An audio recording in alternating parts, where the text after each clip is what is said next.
Bueno, listos, vamos a empezar. Vamos a empezar, hermanos. Les decía que hoy nada más vamos a abarcar un versículo. No va a dar tiempo para más, porque inclusive lo tuve que condensar bastante este versículo, porque la verdad que este versículo se puede hacer en 5 u 8 sesiones. Sí. Está muy amplio. Está bastante amplio, trae muy condensada la doctrina y vayamos a Baruch.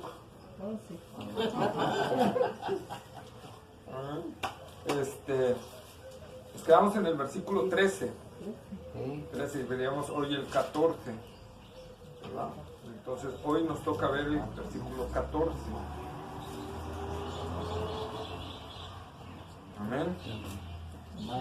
Pues al revés, ¿ya todos lo tienen? Amén. Bueno, vamos a leer lo que dice.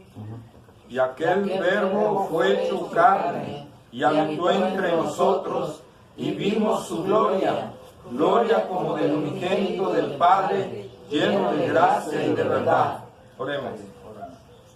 Bendito Dios y Padre Celestial, Señor, gracias, amado Dios, por permitirnos otro día, Señor, de venir aquí, Señor, a Latito, Padre, a casa de nuestros hermanos Ricardo y Débora, Señor. Gracias, Padre, por venir, Señor, y abrir estas puertas, Padre. Gracias, Señor, porque, Señor, tu palabra está llegando a Latito, Señor, y creemos, Señor, que tú, Señor, darás el fruto a su tiempo, Señor. Gracias. Padre, te damos el honor y pedimos que tú guíes este estudio, Señor, que sea tu Espíritu Santo guiándonos y llevándonos a toda verdad y a toda justicia, Señor. Padre, obra en nuestros corazones a través de tu bendita palabra, Señor, y clamamos, Señor, para que tú sigas, Señor, trayendo gente que oiga tu palabra y sea cambiada por ella, Señor. Gracias, amado Padre. Recibe toda la gloria en el nombre maravilloso y glorioso de Cristo Jesús. Amén. Amén. Amén. Pues les decía, hermanos, que aquí el versículo 14, ¿verdad? Tan solo en la parte, y aquel verbo fue hecho carne, eso nos abarcaría, tan solo eso podríamos hacer como 3 sesiones. De esa sola parte, y aquel verbo fue hecho carne, ¿verdad? Y habitó entre nosotros y vimos su gloria, gloria como del unigénito del Padre. Y aquel verbo fue hecho carne. Ese es el misterio glorioso del cristianismo, ¿verdad? Que el logos, el verbo, ¿verdad?, del cual se habla en el versículo 1, ¿sí? En el principio era el verbo, y el verbo era con Dios, y el verbo era Dios. De ahí ya no se nombra directamente al verbo, pero se está hablando de él, ¿verdad? Después del versículo 1 se sigue hablando de él, pero Juan vuelve a utilizar esta palabra hasta este versículo 14 otra vez. Y dice, y aquel verbo, o sea, aquel que no tuvo un principio, que fue eterno, que tenía una comunión con Dios y que era Dios mismo, ¿verdad? Por el cual fueron hechas todas las cosas, las que hay en los cielos, en la tierra, principados, potestades.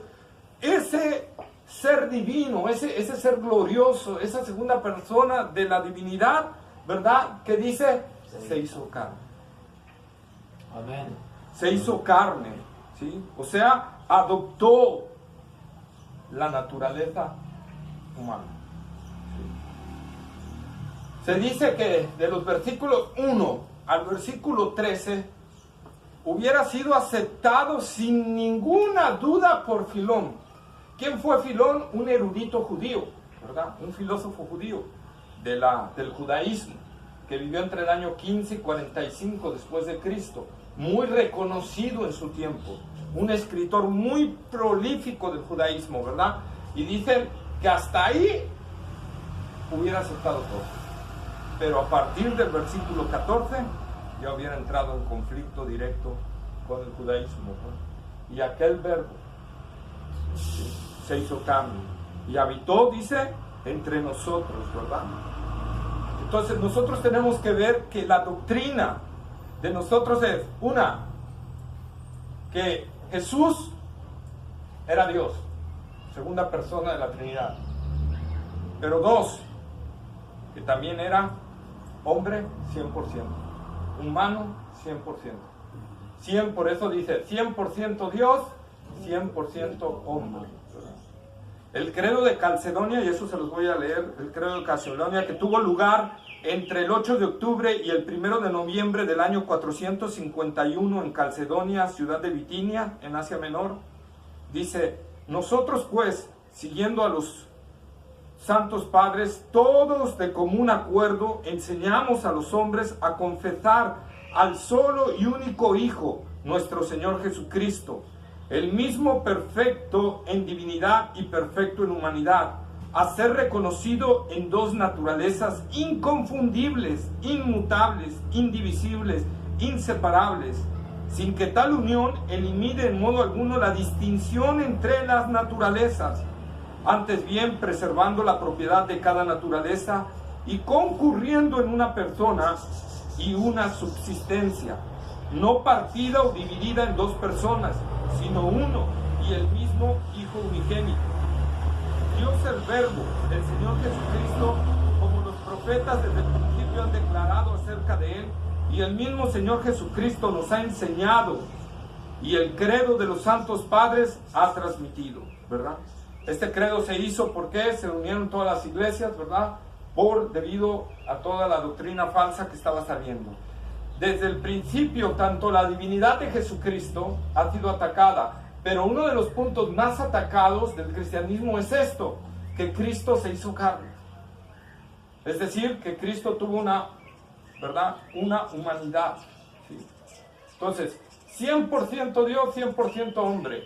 Dos naturalezas que se unieron en un solo ser, Cristo Jesús, pero no se fusionaron. Que quede bien claro. Jesús tenía las dos naturalezas en su persona, ¿verdad? Por lo tanto, él era 100% Dios, 100% hombre, ¿sí? ¿Por qué? Porque por ahí salían muchas doctrinas. En unas decían que Cristo no era divino, pero en otras decían que Cristo no había sido realmente humano, sino solo una semejanza de la humanidad, ¿verdad? Porque si hubiera sido humano, pues hubiera a lo mejor pecado, cosas, y empezaban a sacar los falsos maestros miles de cuestiones, ¿verdad? Pero la palabra de Dios nos dice que ese verbo se hizo carne. Y la palabra en griega utilizada para ahí es sarx, que precisamente significa eso, ¿verdad? Que adoptó nuestra naturaleza. Una naturaleza con las mismas consistencias que nosotros, pero sin pecado. ¿Qué quiere decir? Las mismas debilidades. Sujeta al cansancio, sujeta al dolor, sujeta a las angustias, sujeta a las presiones, ¿verdad? A las tentaciones, gracias hermano, a las tentaciones, ¿verdad? A la enfermedad, al frío, al hambre, sed. A la sed, exactamente. Entonces, Jesús tenía todas esas debilidades, pero sin pecado. O sea, no adoptó nuestra naturaleza pecaminosa cuando Él se encarnó. ¿Sí? Esa es la diferencia. Adoptó nuestra debilidad, ¿verdad? Entonces nosotros podemos ver esa parte de realidad. Le repito, porque había por ahí uno que decía, ¿verdad?, que Cristo había sido humano hasta en el bautismo, cuando recibió la divinidad en su cuerpo, y esa divinidad se apartó de él cuando fue crucificado. Por lo tanto, el que murió fue el humano, porque Dios no puede morir. Entonces la divinidad se le fue antes de morir, y por lo tanto el que murió era humano, ¿verdad? Y esto cuenta la historia, ¿verdad?, que Juan, este hombre que dijo esto era de los tiempos de Juan, ¿verdad? De los tiempos de Juan.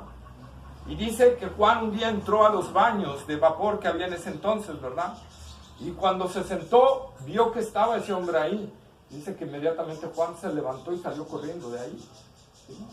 Y dijo, y le mandó a los de la iglesia que él pastoreaba, que en cuanto vieran a ese hombre en algún lugar, se salieran de ese lugar, porque era un hereje. ¿Sí?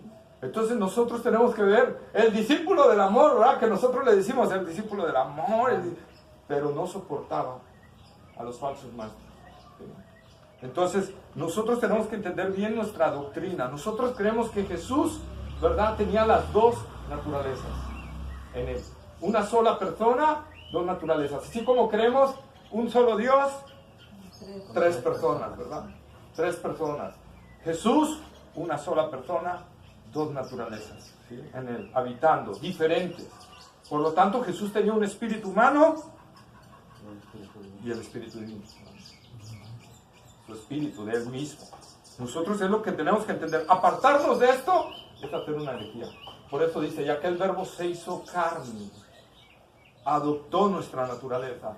Y les tengo una noticia, no adoptó la naturaleza solo para venir a pagar en la cruz del Calvario, la adoptó para siempre. Jesús nunca se va a despojar de la naturaleza divina, de la naturaleza ni de la naturaleza humana, ¿verdad? La adoptó para siempre. Eso que en teología se llama esa unión hipostática, ¿verdad? Esa unión hipostática es para toda la eternidad. ¿Sí? El Jesús resucitado que vio Pedro, Juan, ¿verdad? Y que caminó con ellos, ese será el mismo Jesús por toda la eternidad y por los siglos de los siglos, ¿verdad? Esa es la maravilla, ¿verdad? Que Dios no adoptó la naturaleza solo para salvarnos y de ahí despojarse de ella. Dios adoptó la naturaleza de una vez y para siempre. De una vez y para siempre, ¿verdad? Vayamos en otros versículos que nos hablan también en la palabra de Dios acerca de esto. Por ejemplo, en la primera carta del apóstol Juan, capítulo 4, versículo 2.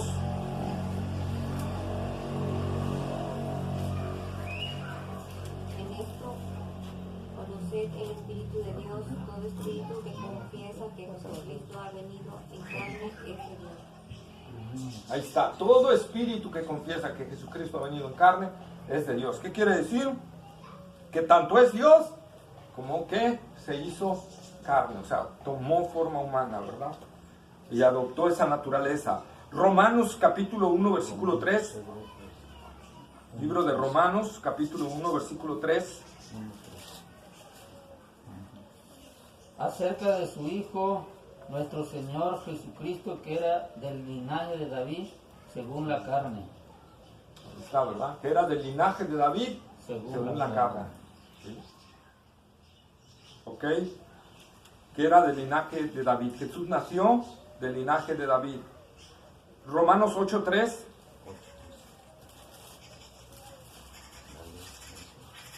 Porque lo que era imposible para la ley, por cuanto era débil por la carne, Dios, enviando a su Hijo en semejanza de carne de pecado y a causa del pecado, condenó al pecado en la carne. Ahí está, ¿verdad? Ahí está. Gálatas 4:4.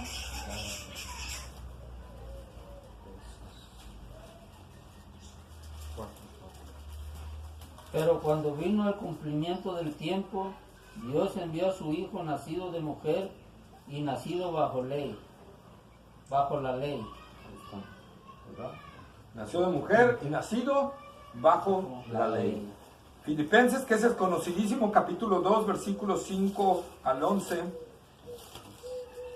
Haya pues en vosotros este sentir que hubo también en Cristo Jesús, el cual, siendo en forma de Dios, no estimó el ser igual a Dios como cosa a que aferrarse, sino que se despojó a sí mismo, tomando forma de siervo, hecho semejante a los hombres, y estando en la condición de hombre se humilló a sí mismo, haciéndose obediente hasta la muerte y muerte de cruz. Por lo cual Dios también le exaltó hasta lo sumo y le dio un nombre que es sobre todo nombre, para que en el nombre de Jesús se doble toda rodilla de los que están en los cielos y en la tierra y debajo de la tierra, y toda lengua confiese que Jesucristo es el Señor, para gloria de Dios Padre. Vean la importancia, ¿eh? Varias citas hablando de la encarnación del Verbo, ¿verdad? ¿Qué dice? 2, del 5 al 11. ¿Verdad? Dice, porque no le importó ser igual a Dios como cosa que aferrarse, sino que se despojó y tomó forma de siervo, ¿verdad? Semejante a los hombres. Ahí está. Entonces nosotros, por eso digo, semejante, ¿por qué? Porque adoptó todo menos el pecado, menos la naturaleza pecaminosa. Primera de Timoteo, capítulo 3, versículo 16. Primera de Timoteo 3:16. Indiscutiblemente grande es el misterio de la piedad. Dios fue manifestado en carne, justificado en el Espíritu, visto de los ángeles, predicado a los gentiles, creído en el mundo, recibido arriba en gloria. En gloria, ¿verdad? Y así es, ¿verdad? Aquí hay un hecho importante, ustedes van a, y se lo tengo también que decir, discúlpenme.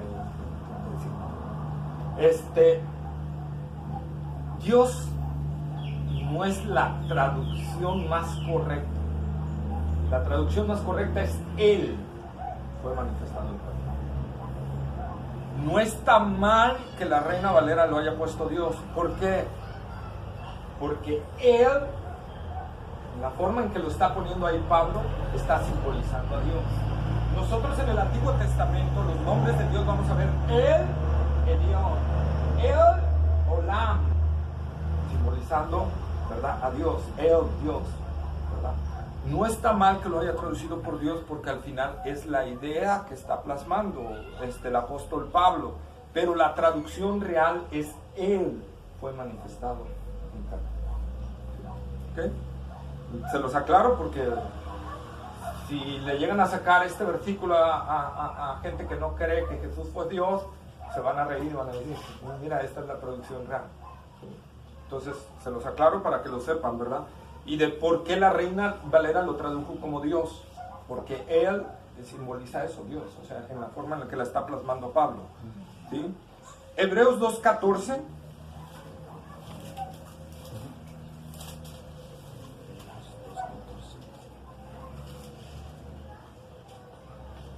Así que, por cuanto los hijos participaron de carne y sangre, Él también participó de lo mismo, para destruir por medio de la muerte al que tenía el imperio de la muerte, esto es, al diablo.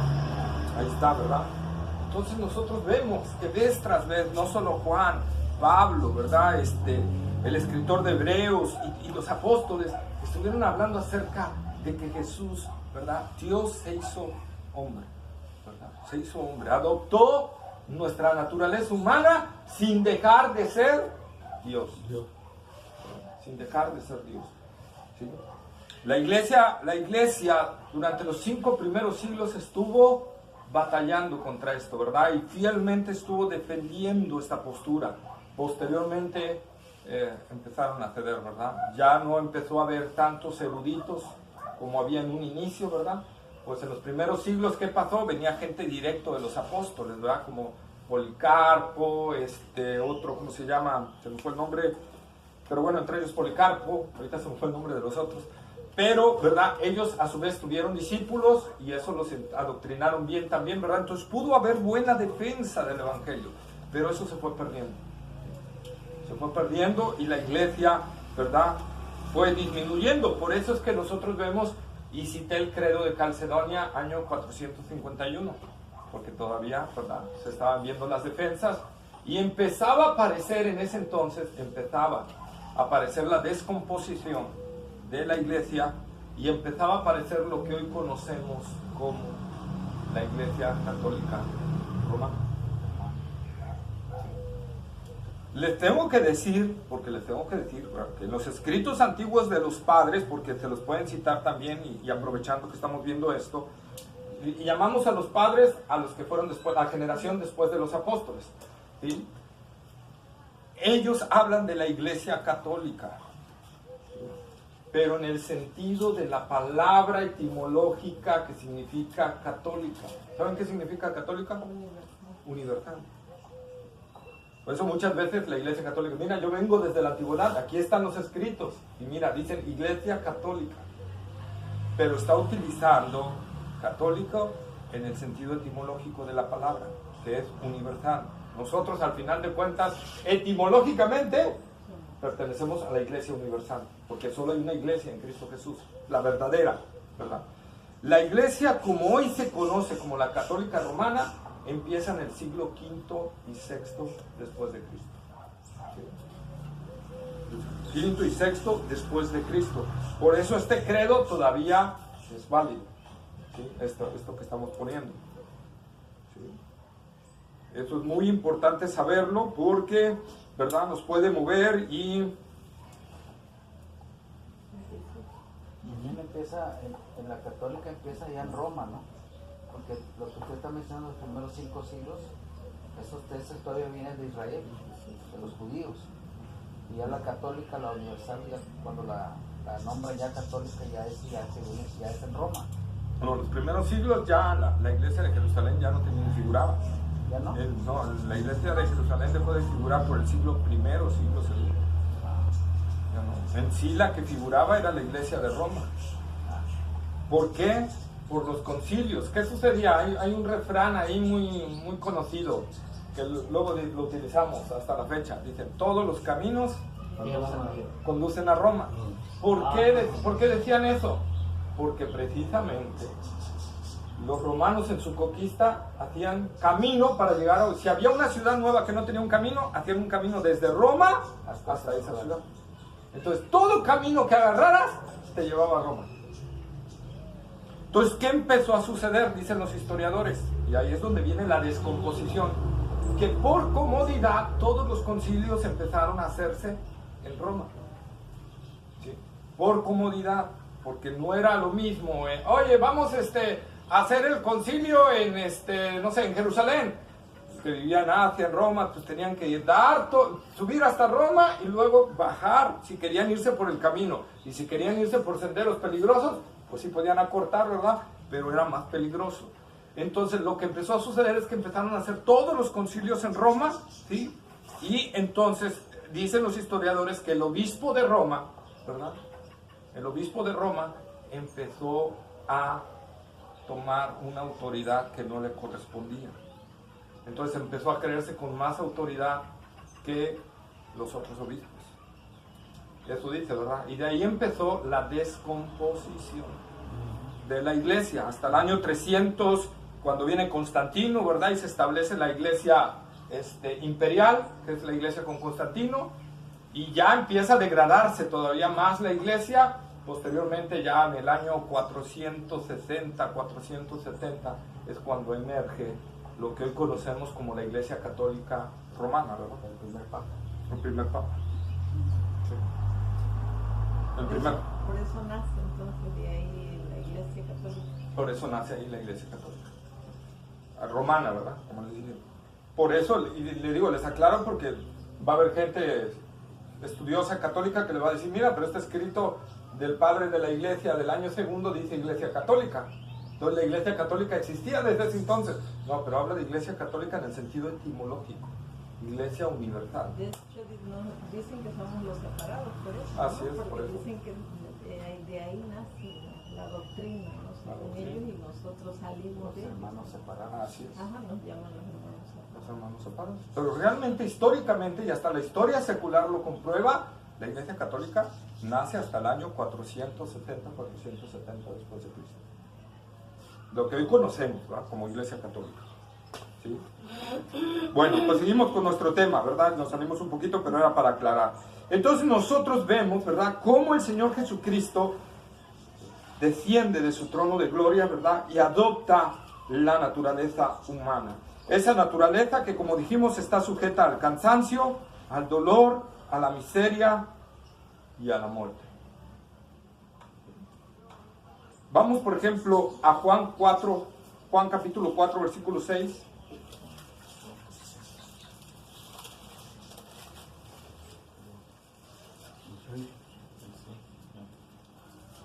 Y estaba allí el pozo de Jacob. Entonces Jesús, cansado del camino, se sentó así junto al pozo. Era como las horas extra. El versículo 7, por favor. Vino una mujer de Samaria a sacar agua y Jesús le dijo, dame de beber. ¿Verdad? Entonces, ¿qué Jesús sintió ahí? Sed. Sed, ¿verdad?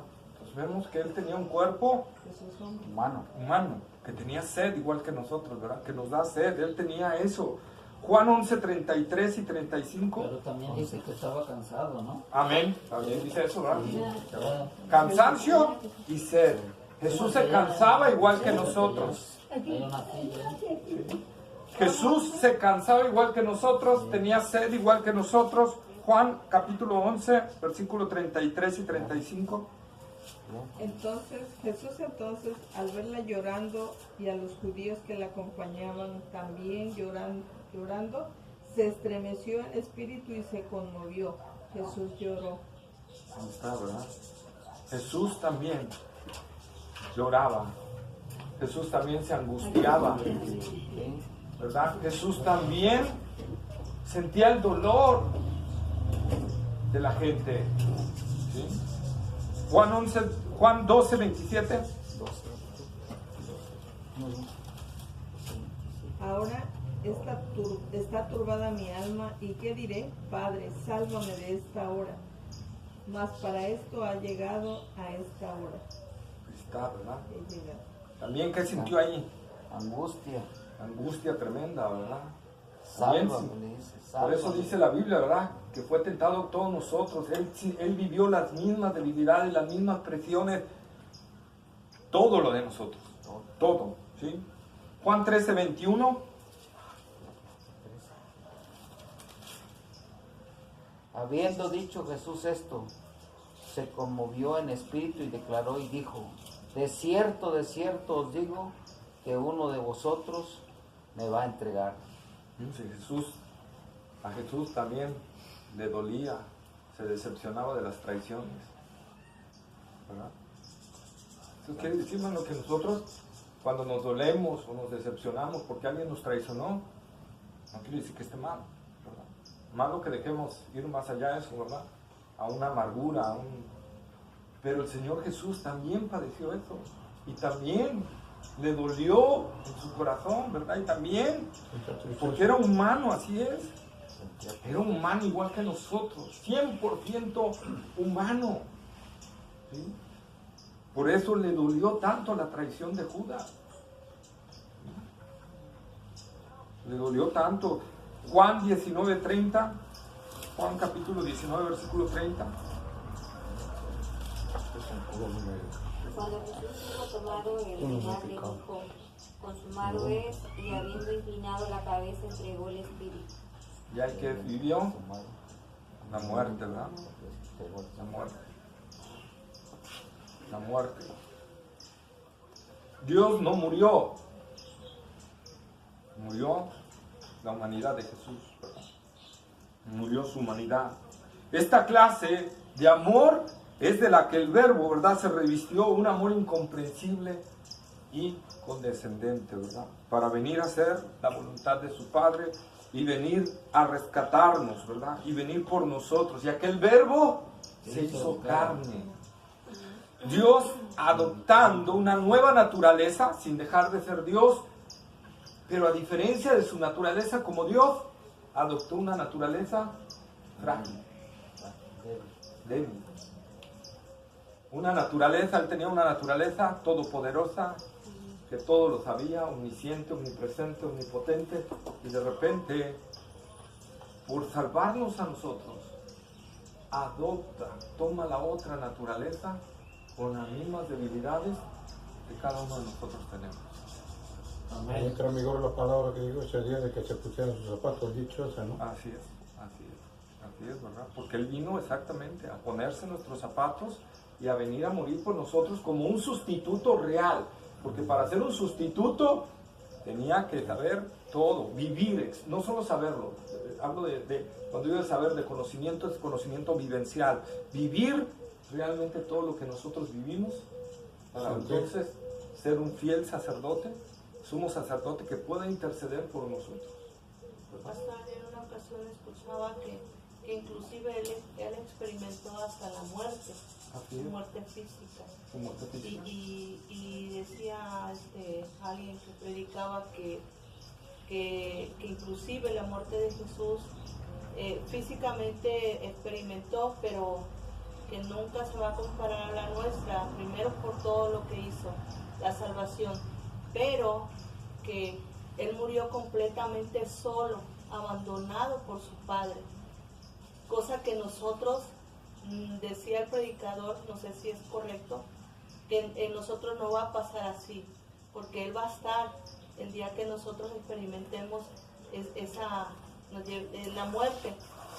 Decía Él, nosotros no vamos a estar solos porque Él va a estar con nosotros.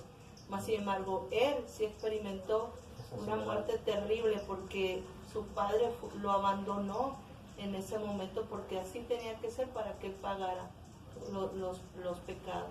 Sí. La palabra, o sea, sí es cierto esto, sí es cierto, pero va más que un abandono. Dice, lo desamparó.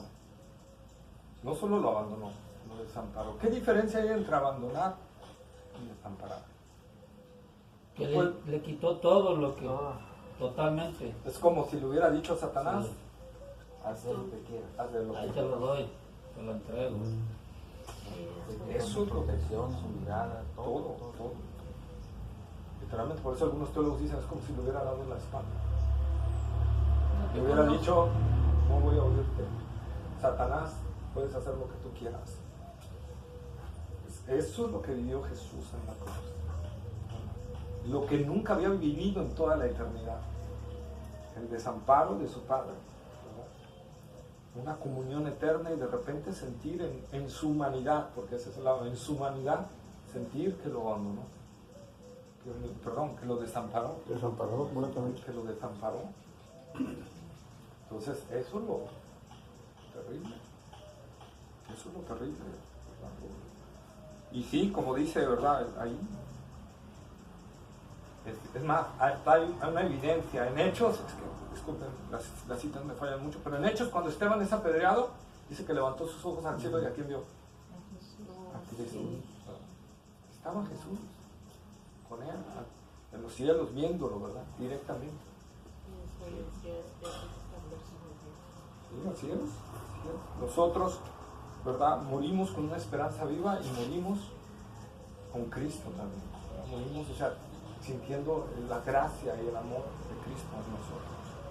Para nosotros no hay una muerte terrible, hay esperanza. Y no estamos desamparados. Así es, no estamos desamparados. Y esa es la maravilla.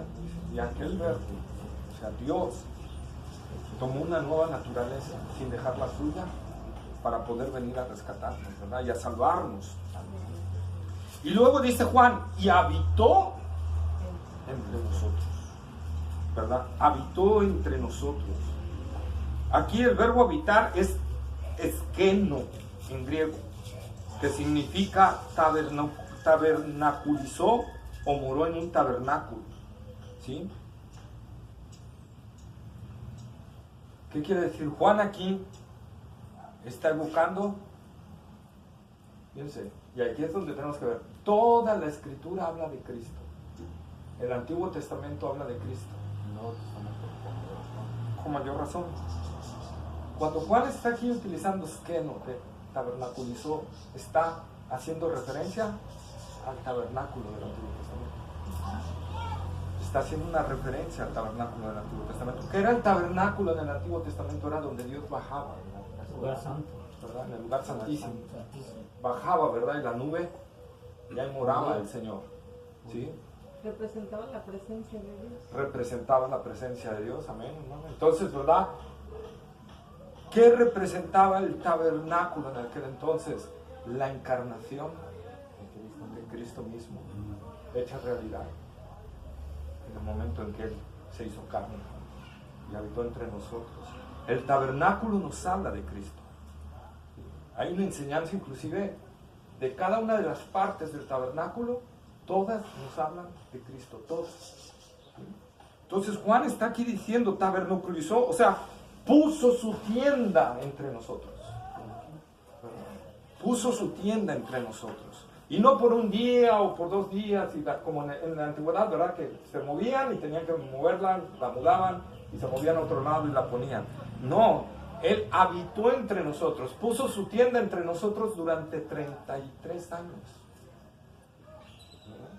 Y estuvo caminando entre nosotros, ¿verdad? Y esa es la maravilla. Tenemos, por eso dice, más grandes y mejores promesas que el Antiguo Testamento. ¿Sí? Porque el Antiguo solo veían la sombra. El tabernáculo, que era la sombra de lo que iba a venir. ¿Y qué era lo que iba a venir? Cristo. Nosotros estamos viviendo ya el cumplimiento del Antiguo Testamento. ¿Sí? Entonces es maravilloso ver aquí, dice que el verbo se hizo carne y tabernaculizó entre nosotros, ¿verdad? Puso su morada, su centro de adoración entre nosotros, ¿verdad? La idea más bien, dice aquí, es que el verbo eterno que asumió la naturaleza humana permanentemente, ¿verdad? Plantó su tienda por un tiempo entre los hombres y vivió entre ellos. ¿Qué quiere decir? El verbo se hizo carne, adoptó nuestra debilidad durante su estancia aquí, porque después que murió y resucitó, adoptó un cuerpo incorruptible, el mismo cuerpo que nosotros vamos a tener el día de la resurrección. Porque así como Cristo, así nosotros seremos, dice la palabra de Dios, ¿verdad? Entonces, Él habitó en su debilidad entre nosotros en su tienda y en su morada, ¿verdad? Pero cuando Él resucitó en poder, con un cuerpo incorruptible, ¿verdad? Y así dice la palabra de Dios, que así también nosotros vamos a resucitar con un cuerpo como el de Él, ¿verdad? Incorruptible, ¿sí? Ahora, ¿dónde podríamos decir que está el tabernáculo hoy en día? El tabernáculo, la palabra, su palabra. Cristo, ¿no? En nosotros. En nosotros. Ahora nosotros somos El el templo. tabernáculo de Dios. Somos el templo de Dios. Así es. Ah, Así es, ¿verdad? Somos el templo de Dios. Vamos a 1 Corintios 6, 19. 1 Corintios 6, 19. ¿O ignoráis que vuestro cuerpo es templo del Espíritu Santo, el cual está en vosotros, el cual tenéis de Dios, y que no sois vuestros? A raíz de la resurrección de Jesucristo, ahora nosotros somos el tabernáculo de Dios. Dios está morando entre los suyos, tanto individual como colectivamente, hablando en iglesia, ¿verdad? La iglesia también vendría siendo el tabernáculo de Dios. Efesios capítulo 1, versículo 13 y 14.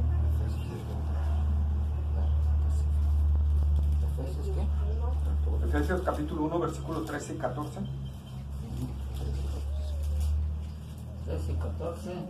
En él también vosotros, habiendo oído la palabra de verdad, el evangelio de vuestra salvación, y habiendo creído en él, fuisteis sellados con el Espíritu Santo de la promesa, que es las arras de nuestra herencia, hasta la redención de la posesión adquirida para alabanza de su gloria. Amén. ¿Verdad? Cuando creímos, dice, fuiste sellados con el Espíritu Santo. El mismo Espíritu Santo morando dentro de nosotros es el sello. Ahora, como primero Dios habitaba en una tienda, ¿verdad? Se veía nada más la nube bajar. Después la nube bajó en forma física. ¿En quién? En Cristo. Y Él fue el tabernáculo de Dios morando aquí entre nosotros y caminando entre nosotros. Cristo resucita y ahora, ¿quién es? ¿En dónde está la presencia de Dios? En cada uno de los cristianos y en su iglesia. Así es. Amén. Amén. ¿Verdad? Los que hemos creído en Él. Los que tenemos el Espíritu Santo, ¿no, pastor? Así es. Bien a morar, el Espíritu Santo es el que nos... Así es. Ajá. Ahora somos morada de Dios, tabernáculo de Dios. ¿Verdad? Y eso es lo maravilloso. Eso es lo que ganó también Cristo por nosotros en la cruz del Calvario. ¿Verdad? Eso es una maravilla. Y dice Juan, y habitó entre nosotros y vimos su gloria. ¿Verdad?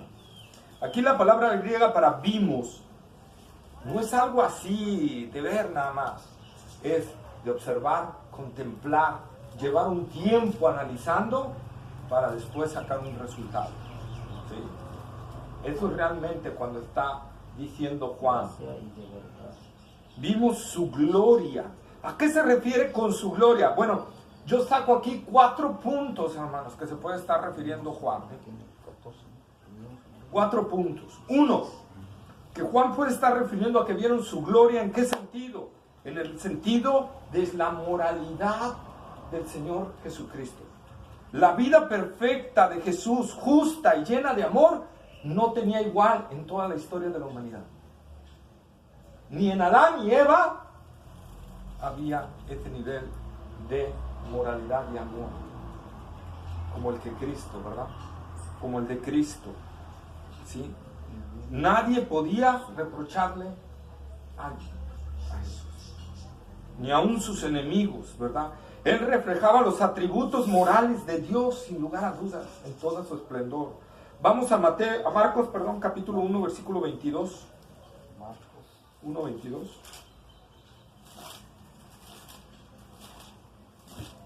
y se admiraban de su doctrina, porque les enseñaba como quien tiene autoridad y no como los escribas.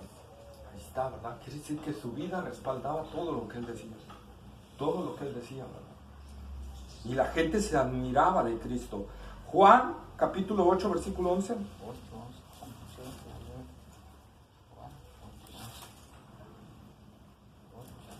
Ella dijo, ninguno, Señor. Entonces Jesús le dijo, ni yo te condeno, vete y no peques más.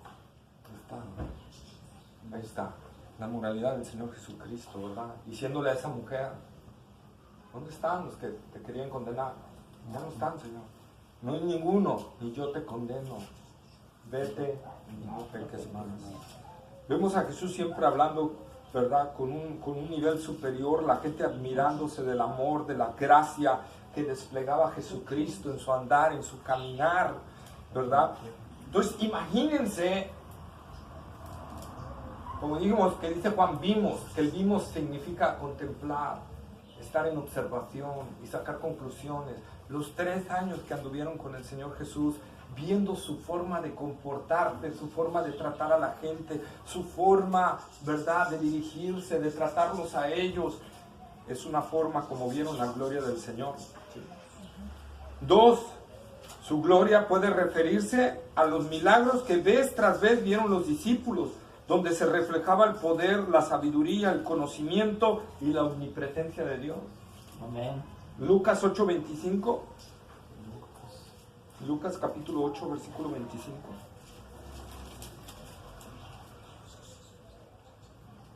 Y les dijo, ¿dónde está vuestra fe? Lucas 8:25. 8:25. A ver, sí, ya. Se maravillaba y atemorizados se maravillaban y se decían unos a otros, ¿quién es este que aún a los vientos y a las aguas manda y le obedecen? Imagínense, ¿verdad? ¿Quién es este 8:25. que aún a los vientos y a las aguas manda y obedece? Juan 1:48. Juan capítulo 1, versículo 48.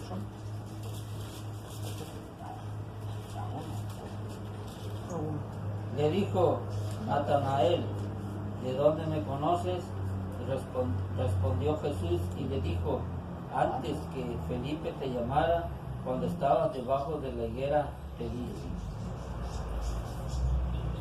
¿Sabes? Ese. Imagínense a Natanael.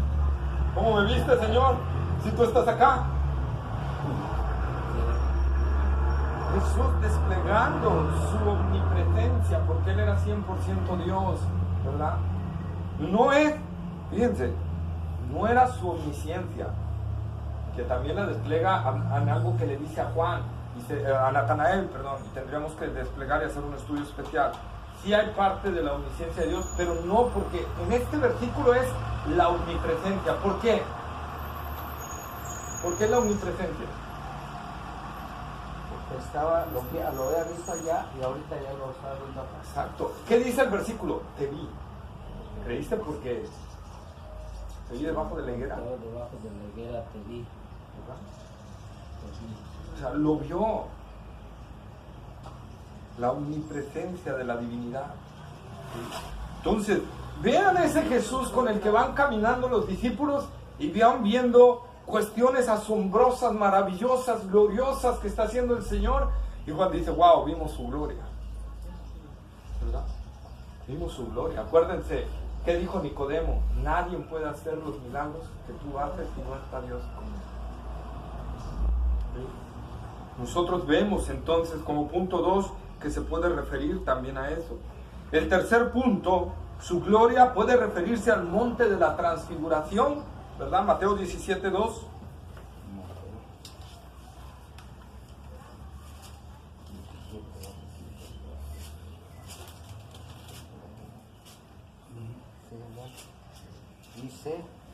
Y se transfiguró delante de ellos. Ajá. Y se transfiguró. ¿Verdad?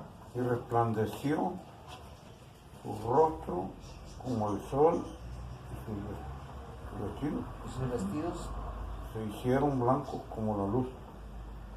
Ahí está, ¿verdad? Y vimos su gloria al ver ahí en el monte de la transfiguración, ¿verdad? Y ver esa transfiguración del Señor, ¿verdad? Donde su naturaleza divina sale y envuelve a la naturaleza humana para después regresar a su encapsulamiento dentro de la naturaleza humana. Nosotros tenemos que ver, y dice Juan, vimos su gloria. Imagínense qué momento tan glorioso de ver a Jesús así, ¿verdad? De ver a Jesús así. Ahora, también puede referirse a vimos su gloria en el sentido de la cruz. Juan capítulo 12, versículo 23 al 26. Juan 12, 23 al 26. Jesús le respondió diciendo: ha llegado la hora para que el Hijo del Hombre sea glorificado. De cierto os digo que si el grano del trigo no cae en tierra y muere, queda solo, pero si muere lleva mucho fruto. El que ama su vida la perderá, y el que aborrece su vida en este mundo para vida eterna la guardará. Ahí está, ¿verdad? Es hora de que el Hijo del Hombre sea glorificado. Sea glorificado. Juan 13, 31. Entonces, cuando hubo salido Jesús, dijo Jesús: ahora es glorificado el Hijo del Hombre, y Dios es glorificado en él. Y ahí va camino a la cruz. Va rumbo a la cruz ya. Entonces, todos estos 4 puntos para mí, hermanos, es lo que está diciendo Juan cuando dice: y vimos su gloria. Y vimos su gloria. ¿Sí? Como dice el teólogo A.M. Ramsey, ¿verdad? Que dice: todas las maneras en que Dios moró, revelando su gloria entre su pueblo en el Antiguo Testamento, habían sido transitorias e incompletas, pero todas ellas ahora son cumplidas y superadas por el Verbo hecho carne, ¿verdad? Por el Verbo hecho carne, ¿sí?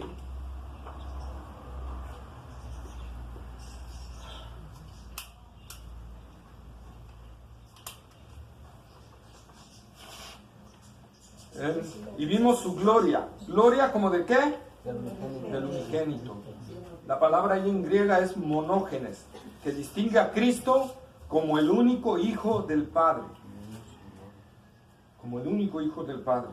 De los muchos niños, que es tegná, que a veces en la palabra de Dios se traduce como hijos de Dios, ¿verdad? Jesús es el único Hijo de Dios. Amén. Y eso, cuando veamos nuestra unión con Cristo, vamos a entender muchas cosas. Pero que ¿por qué podemos ser adoptados si Jesús es el único Hijo de Dios?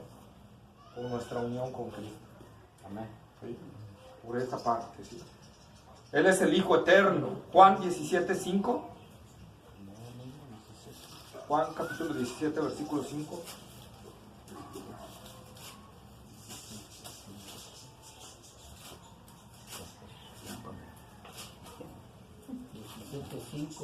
Ahora pues, Padre, glorifícame tú al lado tuyo con aquella gloria que tuve contigo antes que el mundo fuese. Ahí está. Versículo 24, el mismo del 17, hermano. 24. Padre, aquellos que me has dado, quiero que donde yo estoy también ellos estén conmigo, para que vean mi gloria que me has dado, porque me has amado desde antes de la fundación del mundo. Ok, ¿verdad? Entonces, ¿cuándo Jesús fue Hijo de Dios? ¿En su nacimiento? No, desde siempre. Desde siempre. Él es el Hijo eterno, el unigénito Hijo eterno de Dios. Eso tiene que quedar muy claro, ¿verdad? Ahora, luego dice, lleno de gracia y de verdad, ¿verdad?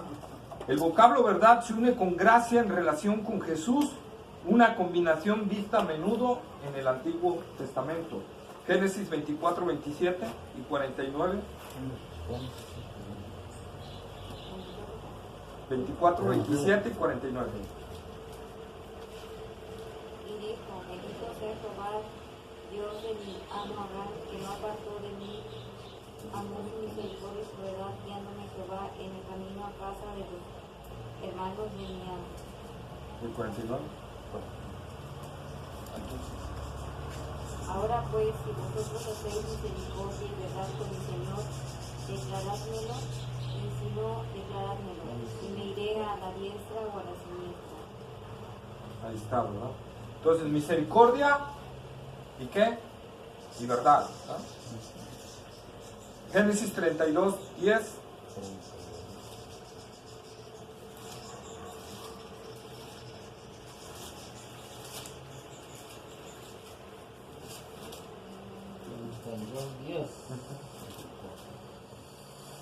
Menor soy que todas las misericordias y que toda la verdad que has usado para con tu siervo, pues con mi callado pasé este Jordán y ahora estoy sobre 2 campamentos. Misericordia y verdad. Éxodo 34, 6.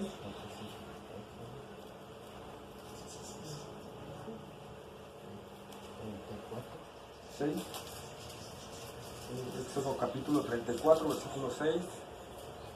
Y pasando Jehová por delante de él, proclamó: Jehová, Jehová, fuerte, misericordioso y piadoso, tardo para la ira y grande en misericordia y verdad. Ahí está, ¿verdad? Salmo 40, 10 y 11.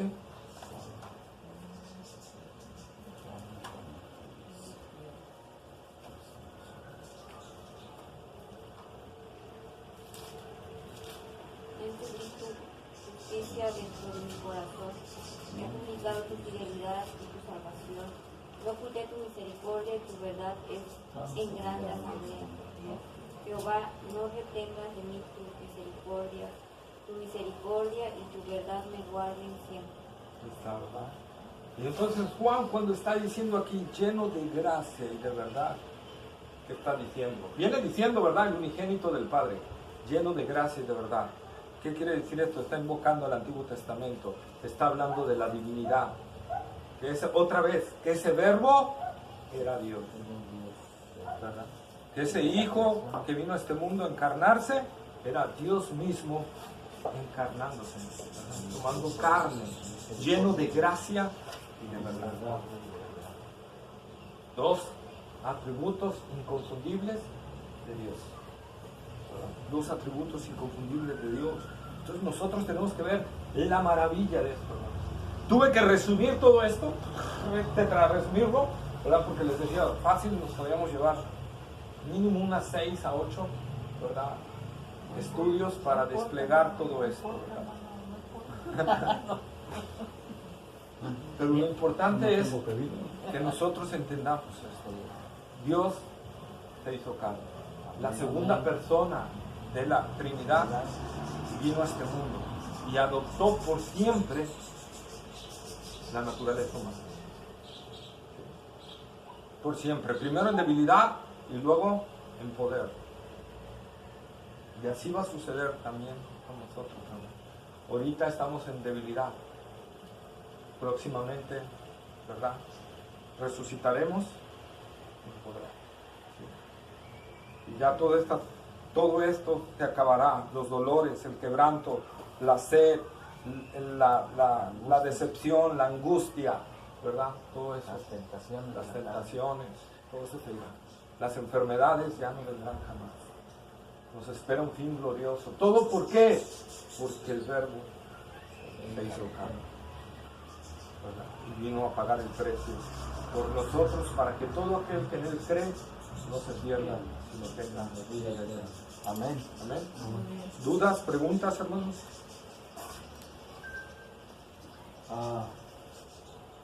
En mi capacidad, antes de entrar en tanto estudio, yo decía que el Señor Jesús, como tenía poder, que no había sufrido, que tal vez cuando Él estaba en la cruz estaba inerto, ¿no? Sin sufrimiento, porque Él tenía el poder de haber hecho eso, ¿no? Pero conforme Él lo he estudiado, ¿no? Sí, tuvo que sufrir para para que nosotros fuéramos liberados del sufrimiento, ¿no? Así es. Y también pudo haber aparecido en la edad de que él iba a predicar sin haber nacido desde pequeño en un vientre, ¿no? Porque entonces iba a evitar lo de la humanidad, ¿no? Iba a ser diferente. Porque digo, bueno, ¿por qué no nació así? Pero ahorita ya estoy entendiendo que tuvo que nacer desde pequeño para sentir todo lo que nosotros sentimos. Las mismas frustraciones de niño, los mismos detalles, los mismos padecidos. Hambre, sí. Cuando vimos lo de que dijo que contemplamos su gloria, por eso algunos, específicamente los testigos, dicen que nada más es un buen ejemplo de vida, ¿no? Ajá. Piensan que a eso, como lo mismo, que fue un modelo, dijo que es algo que no se ha visto en toda la humanidad, como en su humanidad, ¿no? Entonces ellos se quedan nada más con eso, es un todo, ¿no? Así es un todo. Pero desgraciadamente nada más se quedan con la moralidad de Jesús, pero no, es un todo, involucra, ¿verdad? Su deidad, su humanidad, su moralidad, todo te vincula. La cruz, algo más, camino, algo más. ¿No? Yo voy a entender un poco. Bueno, un servicio, el Señor en realidad estaba alejado completamente de Dios. Y no pilar, ya estoy en la recta final, hablando de verdad. Sí. No estoy pensando en algo bueno ya. Por esa soledad ahí en mi casa, pues también. Que no puede atraer otra vez. Y fui con los testigos de Jehová, pero no es igual a la doctrina que dan ellos. Hay como práctica oratoria de uno tras de otro y preguntando y yo sin saber nada, porque obvio no contestaba yo, pero no me llamó la atención tanto. Ya estaba predestinado. Fui como Estaba predestinado. un promedio de 5 veces, ya no, vi que no. Y lo tengo cerquita, camino como está en la carretera, lo llevo hasta mí. Y es mi señor hermano. Que por ir enseñándoselo ya lo estábamos pasando. Tienes que meterse en la calle ahí. Pues ese es un gran misterio, hermano, que usted nos acaba también de enseñar ahorita, el misterio ese de que Dios se encarnó, Dios es... Todo eso lo ignoraba yo completo. Dios es humano totalmente, ¿no? Sin dejar de ser Dios. A veces la escuchamos, a veces Lo oímos nomás. se encarnó y se hizo hombre, pero ahorita así como lo explicó usted, así a detalle. Wow, ¿no? Es una enseñanza tremenda que debemos de asimilar y que nos está siendo revelada también. ¿Cuántos humanos no ignoramos? No, sí. Pues si la ignora su mismo pueblo lo rechazó. Sí. Su mismo pueblo que hasta la fecha muchos no quieren aceptar la divinidad de Jesucristo, ¿no? Que se hizo. Síganle, voy a parar el video. No me estoy parando por interrumpir, síganle. Sí, para que Así es.